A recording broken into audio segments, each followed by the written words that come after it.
चलिए आइए, स्वागत है आपका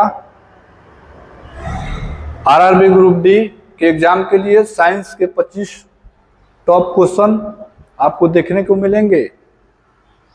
सीरीज का नाम है दे दनादन ब्रह्मास्त्र। इसमें आपको 25 साइंस के क्वेश्चन कराए जाएंगे जो रेलवे के एग्जाम में बार बार पूछे जाने वाले क्वेश्चन है। सेट दूसरा है ये। चलिए क्वेश्चन देखते हैं। क्वेश्चन है परम ताप का मान कितना होता है। तो परम ताप का मान कितना होता है, तो ऑप्शन है 0 degree Celsius, -273 degree Celsius, 100 degree Celsius और 180 केल्विन। तो ऑप्शन हो जाएगा बी, -273 डिग्री सेल्सियस। देखिए परम ताप पे, तो परम ताप का मान होता है 273 डिग्री सेल्सियस या 0 डिग्री केल्विन। तो 0 केल्विन या -273 डिग्री सेल्सियस परम ताप होता है। अभी इस ताप पर क्या होता है, तो किसी भी पदार्थ के अणुओं की गति ऊर्जा शून्य हो जाती है। चलिए अगला प्रश्न। अगला प्रश्न है निम्न में से पित्त किसके द्वारा पैदा किया जाता है, यानी पित्त कहां से स्राव होता है या पित्त कहां पे उत्पन्न होता है। तो यकृत है, अमाशय है, अग्नाशय और पित्ताशय है। तो ऑप्शन हो जाएगा ए, यकृत। चलिए अगला प्रश्न देखिए। अगला प्रश्न है कैमरे में किस प्रकार का लेंस का उपयोग किया जाता है, यानी कैमरा या फोटोग्राफी में किस प्रकार का लेंस का प्रयोग किया जाता है। तो कैमरा या फोटोग्राफी में उत्तल लेंस का प्रयोग करेंगे, ऑप्शन ए। चलिए अगला प्रश्न। अगला प्रश्न है निम्न में से कौन सा तत्व सर्वाधिक विद्युत ऋणात्मकता वाला तत्व है। ऑप्शन है ऑक्सीजन, फ्लोरीन, सोडियम क्लोराइड। तो इसमें से कौन ऐसा तत्व है जिसका सबसे ज्यादा विद्युत ऋणात्मकता होता है। तो अगर ऑप्शन हो जाएगा बी, फ्लोरीन। देखिए फ्लोरीन, तो फ्लोरीन का अगर हम एटॉमिक नंबर बात करेंगे, एटॉमिक नंबर, तो फ्लोरीन का एटॉमिक नंबर होता है 9। एटॉमिक मास की बात करेंगे, एटॉमिक मास होता है 19। फ्लोरीन को आवर्त सारणी के 17वें ग्रुप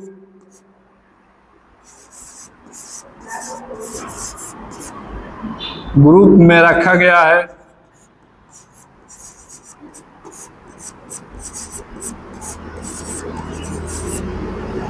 एवं 17वें ग्रुप के जितने भी तत्व है उन्हें हाइड्रोजन कहा जाता है।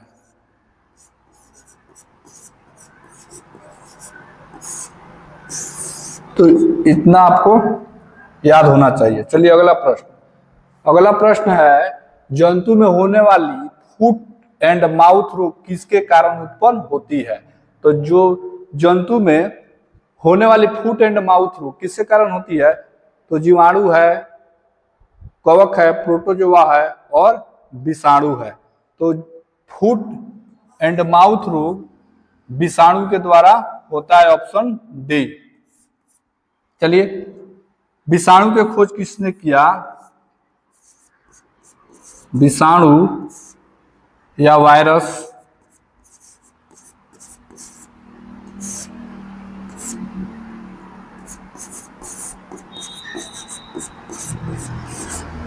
तो वायरस की खोज किसने किया था, कहेंगे इवानोस्की। 1892 में इवानोस्की ने 1892 में जीवाणु की खोज किए, ऑप्शन डी। चलिए अगला प्रश्न। अगला प्रश्न है निम्न में से किसमें पाराश्रव्य ध्वनि का उपयोग किया जाता है। ऑप्शन है सोनोग्राफी, ईसीजी, ईईजी, एक्सरे। तो देखिए ऑप्शन ए हो जाएगा सोनोग्राफी, सोनोग्राफी कहिए या अल्ट्रासोनोग्राफी।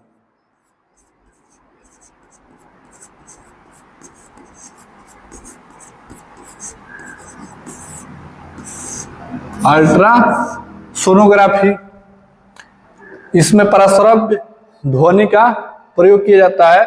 अब इसका उपयोग कहाँ पे होता है? तो गर्भ अवस्था के जांच के लिए होता है, मांसपेशियों के जांच के लिए किया जाता है। और ईसीजी क्या है?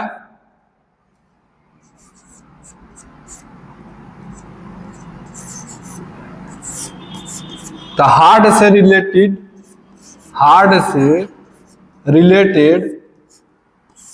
जांच ईसीजी, और ईईजी क्या है? मस्तिष्क से रिलेटेड जांच ईसीजी। चलिए अगला प्रश्न है प्लास्टर ऑफ पेरिस किससे बनता है? तो प्लास्टर ऑफ पेरिस संगमरमर से, बॉक्साइट से, चूना पत्थर से और जिप्सम से। तो ऑप्शन हो जाएगा डी जिप्सम। चलिए जिप्सम का रासायनिक सूत्र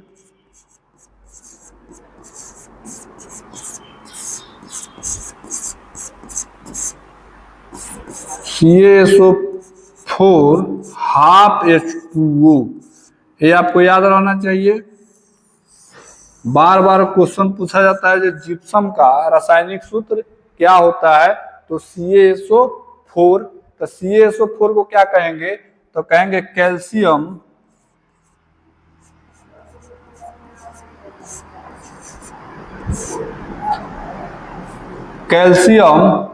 सल्फेट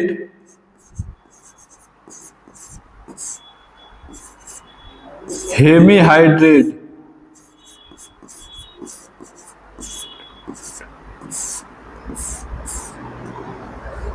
चलिए अगला प्रश्न है नाइट्रोजन यौगिकरण में निम्नलिखित में से कौन सी फसल सहायक है? ऑप्शन है चावल, गेहूं, बीन्स, मक्का। तो हमारा ऑप्शन हो जाएगा सी बीन्स। देखिए जितने भी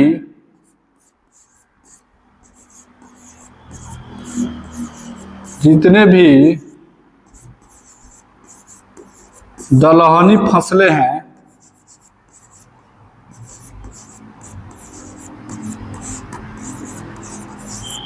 जितने भी दलहनी फसल है वो नाइट्रोजन स्थिरीकरण में भूमिका निभाते हैं।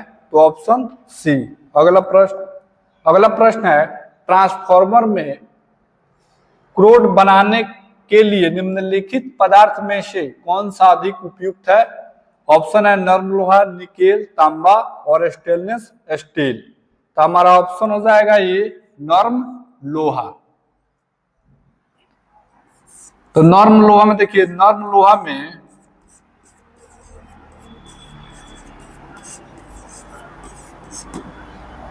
कार्बन की मात्रा कम होती है,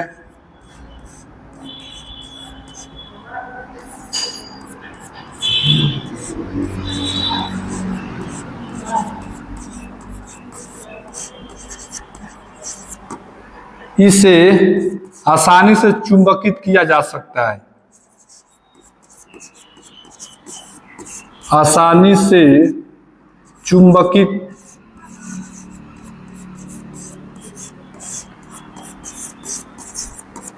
किया जा सकता है।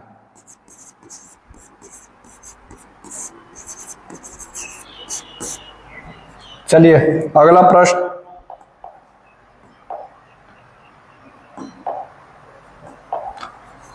मानव ने सर्वप्रथम किस धातु का उपयोग किया? सोना, चांदी, तांबा, लोहा।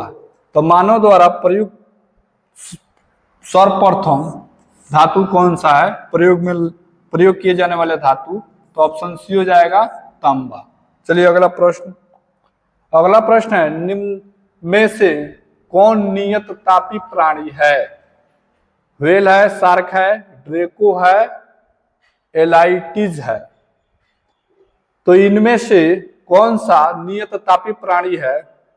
तो देखिए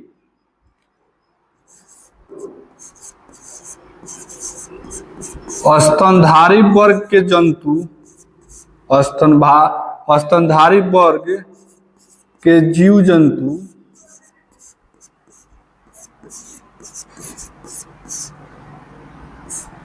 एवं पक्षी ये सब क्या होते हैं? तो नियत तापी होते हैं।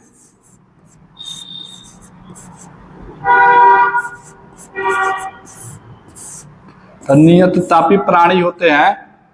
तो व्हेल क्या है? स्तनधारी है, तो ये क्या हो जाएगा? नियत तापी प्राणी हो जाएगा, ऑप्शन ए। चलिए अगला प्रश्न। प्रश्न है ध्रुव पर नमन कोण का मान कितना होता है? तो ध्रुव पर नमन कोण का मान कितना होता है? तो 19 डिग्री होता है, ऑप्शन डी सही है। चलिए अगला प्रश्न। प्रश्न है निम्नलिखित में से किसको पेंसिल में प्रयुक्त किया जाता है या उपयोग किया जाता है? फास्फोरस है, चारकोल है, ग्रेफाइट है, गंधक है। तो ग्रेफाइट का प्रयोग पेंसिल में किया जाता है।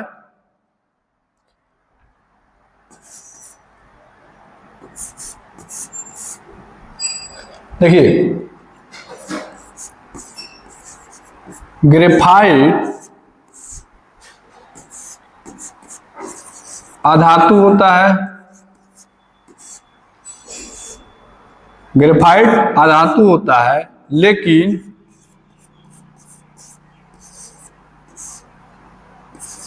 यह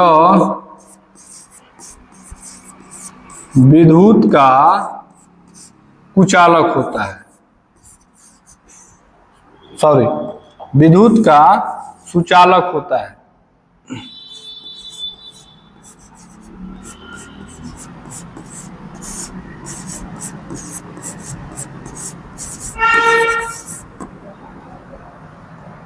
चलिए मोटिवेशन है आपके लिए। किताबों के पन्नों में छिपी है मंजिल, किताबों के पन्नों में छिपी है मंजिल, जुनून से हर पाना पलटते रहो, सफलता की राह आसान नहीं है पर विश्वास के साथ चलते रहो। एक बार ध्यान से सुनिएगा। किताबों के पन्नों में छिपी है मंजिल, किताबों के पन्नों में छिपी है मंजिल, जुनून से हर पन्ना पलटते रहो, सफलता की राह आसान नहीं है पर विश्वास के साथ चलते रहो। चलिए अगला प्रश्न, निम्नलिखित में से कौन कृत्रिम पारिस्थितिकी तंत्र है? तो कृत्रिम पारिस्थितिकी तंत्र के हम बात करेंगे तो ऑप्शन है धान का खेत, वन, घास का मैदान एवं झील। तो देखिए धान का खेत जो है एक कृत्रिम पारिस्थितिकी तंत्र है, बाकी जो है वन, घास का मैदान, झील ये प्राकृतिक पारिस्थितिकी तंत्र होते हैं। चलिए अगला प्रश्न। अगला प्रश्न है निम्न में से किसका मात्रक कैंडेला है? तो ज्योति तीव्रता के मात्रक कैंडेला होता है, ऑप्शन सी।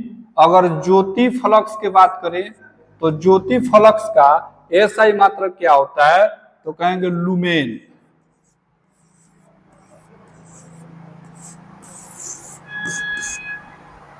चलिए अगला प्रश्न। अगला प्रश्न है आग बुझाने के लिए प्रयुक्त गैस कौन सी है? तो आग को बुझाने में कौन सा गैस का प्रयोग करेंगे? ऑप्शन है neon, nitrogen, carbon dioxide, carbon monoxide. तो आग बुझाने में हम कार्बन डाइऑक्साइड का प्रयोग करते हैं, ऑप्शन सी। अब देखिए यहाँ वायुमंडल में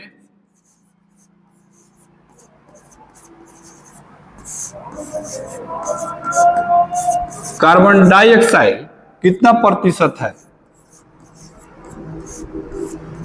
प्रतिशत है, ये क्वेश्चन बार बार पूछा जाता है। तो वायुमंडल में कार्बन डाइऑक्साइड 0.03% है। चलिए अगला प्रश्न।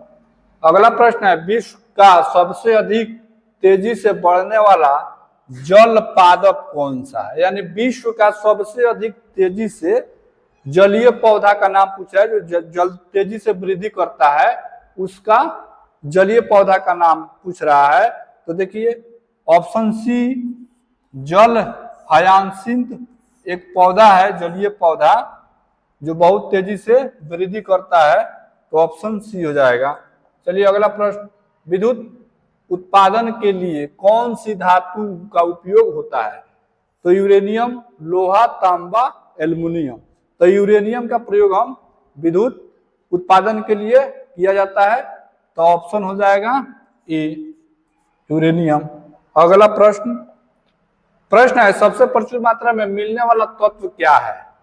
तो सबसे प्रचुर मात्रा में मिलने वाला तत्व कौन सा है? सिलिकॉन है, कैल्शियम है, नाइट्रोजन है, ऑक्सीजन है। तो ऑप्शन हो जाएगा डी ऑक्सीजन। चलिए अगला प्रश्न है वृद्धावस्था में मनुष्य की हड्डी क्यों कमजोर हो जाती है? तो वृद्धावस्था में मनुष्य की हड्डी कमजोर होने का कारण क्या है? तो आयोडीन की कमी से, लोहे की कमी से, कैल्शियम की कमी से और कोबाल्ट की कमी से। तो ऑप्शन हो जाएगा सी कैल्शियम के कमी से। चलिए अगला प्रश्न, धुआं में आंखों को प्रभावित करने वाले कौन सा शक्तिशाली उत्तेजक होता है? तो धुआं में आंख को प्रभावित करने वाले शक्तिशाली उत्तेजक का नाम पूछ रहा है, जो ओजोन है, सल्फर डाइऑक्साइड है, कार्बन डाइऑक्साइड है कि पेरोक्सी एसिटाइल नाइट्रेट है। ठीक, तो ऑप्शन डी हो जाएगा पेरोक्सी एसिटाइल नाइट्रेट। अब पूछता है कभी कभी पेरोक्सी एसिटाइल नाइट्रेट का रासायनिक सूत्र।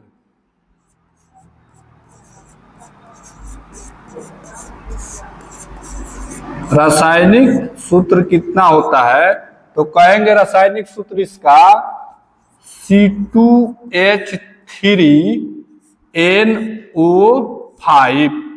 तो इसका ही रासायनिक सूत्र हो गया C2H3NO5 पेरोक्सी एसिटाइल नाइट्रेट का। चलिए अगला प्रश्न है, निम्नलिखित में से किसने न्यूटन से पूर्व ही बता दिया था कि सभी वस्तु पृथ्वी की ओर गुरुत्वाकर्षण होती है?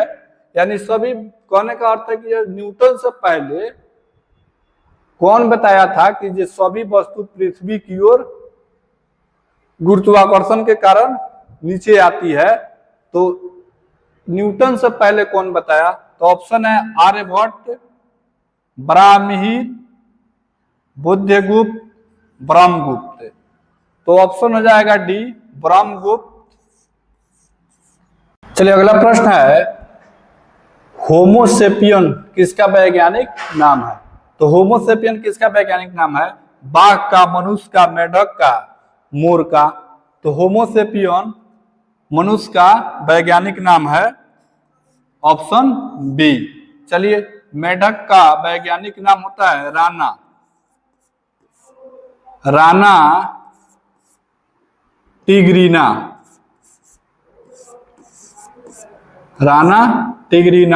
मोर का वैज्ञानिक नाम क्या होता है? तो मोर का वैज्ञानिक नाम होता है पाउ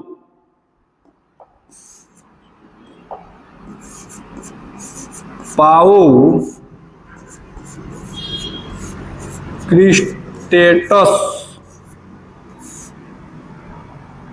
बाघ का वैज्ञानिक नाम होता है पैंथेरा टिग्रिस। तो ये आपको याद होना चाहिए कि मनुष्य का वैज्ञानिक नाम होमोसेपियन, बाघ का वैज्ञानिक नाम पैंथेरा टिग्रिस, मेढक का वैज्ञानिक नाम राना टिग्रीना, मोर का वैज्ञानिक नाम पाओ क्रिस्टेटस।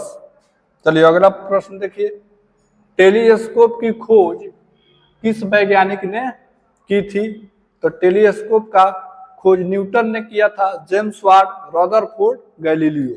तो ऑप्शन डी गैलीलियो। अगला प्रश्न, तो अगला प्रश्न है, निम्नलिखित में से किसको वुड एस्प्रिट भी कहा जाता है? तो वुड एस्प्रिट के नाम से किसे जाना जाता है? ऑप्शन है methyl alcohol, ethyl alcohol, ethylene glycol, glycerol. तो इसमें से कौन सा ऑप्शन हो जाएगा? तो ऑप्शन ए हो जाएगा, मेथिल एल्कोहल को वुड एस्प्रिट के नाम से जाना जाता है।